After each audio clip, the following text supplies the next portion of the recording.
अस्सलाम वालेकुम दोस्तों, आज हम आपको फटकरी के फ़वाइद के बारे में बताएंगे। फटकरी के इस्तेमाल के बहुत से फ़वाइद हैं। फटकरी मार्केट से आसानी सफ़ेद डलियों की सूरत में मिल जाती है, जिसके इस्तेमाल से सेहत और खूबसूरती पर हैरत अंगेज़ फ़वाइद हासिल होते हैं, जिनसे अक्सर अफराद नावाकिफ़ होते हैं। फटकरी के इस्तेमाल के फ़वाइद के बारे में कोई नहीं जानता।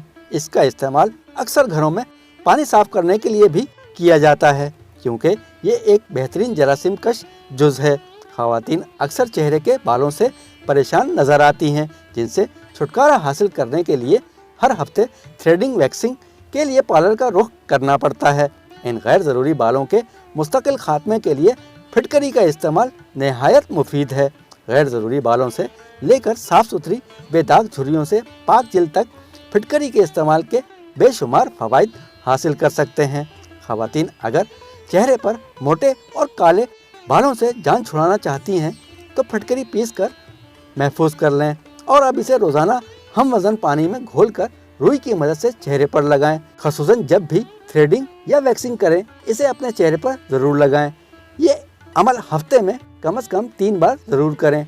इस अमल से चेहरे के बालों की अफजाइश में कमी आएगी। फटकरी की डली से बराह रास्त भी गीले चेहरे पर मसाज किया जा सकता है।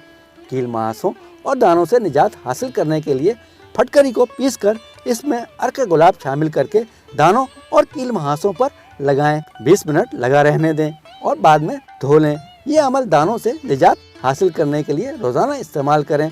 फटकरी लगाने की सूरत में अगर जलन महसूस हो तो फ़ौरन चेहरा धो लें। ये टोटका आइंदा मत दोहराएं। झुर्रियों से निजात हासिल करने के लिए फिटकरी के एक छोटे टुकड़े को गीला करके आहिस्ता आहिस्ता अपने चेहरे पर रगड़ें।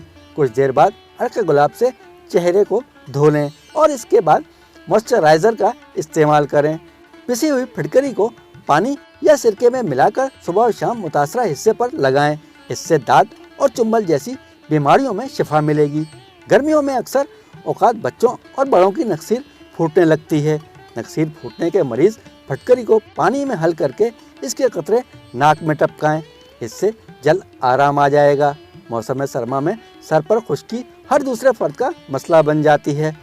सर की जल्द में खुश्की होने की सूरत में शैम्पू के साथ एक चुटकी फिटकरी और नमक शामिल करके सर धो लें। खुश्की ख़त्म हो जाएगी। फटकरी को तवे पर इतना गर्म करें कि वो पिघलकर भुरभुरी सी नरम शक्ल में आ जाए। अब इसे ठंडा होने पर नारियल के तेल में मिलाकर मुतासरा हिस्सों पर लगाएं। एड़ियाँ साफ़ सुथरी और मुलायम हो जाएंगी। जिन अफराद को ज़्यादा पसीना आता हो और पसीने में बदबू की भी शिकायत हो तो ऐसे अफराद नहाते वक्त पानी में फिटकरी शामिल कर लें। पसीने की बू ख़त्म करने के लिए दिन में किसी भी वक्त इसका बराह रास्त भी बगलों में इस्तेमाल किया जा सकता है। एक माशा फिटकरी को पाव भर गर्म पानी में घोलकर दिन में 2 बार ज़ख्मों को धोने से ज़ख्म ठीक हो जाते हैं। ये ज़ख्मों को खुश्क करने के लिए नहायत मुफीद साबित होती है। फिटकरी को पानी में शामिल करके डंक पर और इसके इर्द गिर्द लगाने से दर्द और जलन को फौरी आराम आ जाता है। 2 माशा फिटकरी बरियां करके दूध गर्म के साथ खाएं। गेहूं और अलसी के आटे को सरसों के तेल में पकाकर टिकिया बनाएं। फिर इस पर बारीक पिसी हुई फिटकरी डालकर गरम गरम जल्टी पर बांध दें और दिन में 3 बार इस नुस्खे को आजमाएं। 1 तोला कोयला, जामन की लकड़ी और 1 तोला फिटकरी सबको पीसकर दांतों पर मलने से खून आना बंद हो जाएगा। दोस्तों, आपको ये वीडियो पसंद आए तो हमारे चैनल को लाइक, शेयर और सब्सक्राइब ज़रूर कीजिएगा। बेल आइकन के बटन को दबाना ना भूलिएगा। अगली वीडियो तक के लिए अल्लाह हाफिज़।